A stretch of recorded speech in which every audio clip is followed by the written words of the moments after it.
Have you ever loaded up a spellcaster into a drop for a flank only to find when you try and cast a spell it doesn't work?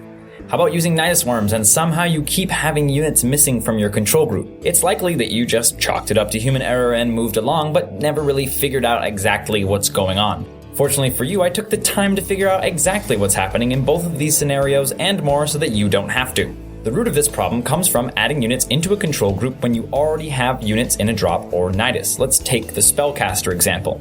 You are protecting your ghosts from feedback by keeping them in medevacs, preferably with low energy. You know the fastest way to drop them and cast a spell before being fed back is to use control groups. However, before the main engagement, another ghost came off the production line and you added it into your ghost control group. Normally what happens is that instead of having one ghost in your control group, you have two, because 1 + 1 oftentimes is equal to 2. However, this is one of those magical scenarios in life where 1 + 1 does not equal 2, 1 + 1 equals 1. Or stated more plainly, when you add units into a control group, any units already in that control group and currently in a drop or Nydus are removed from that control group. This is likely a carryover from Brood War and can, in very specific scenarios, be helpful. If you have units in a control group and you want to split off some to do drops, just remove the drops from the control group. The next time you happen to add new units into your army control group, the units inside those drops will be removed so they don't have to come running back through the enemy base when you issue a move command.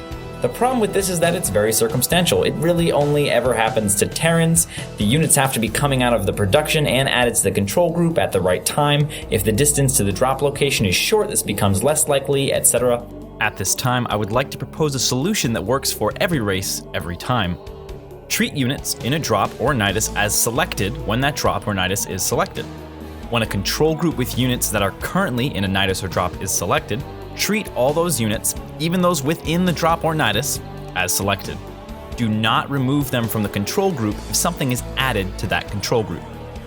This way you could load up a medevac, select it, and then use the add or create steal functionality, and voila, you have a drop fueled up, ready to go.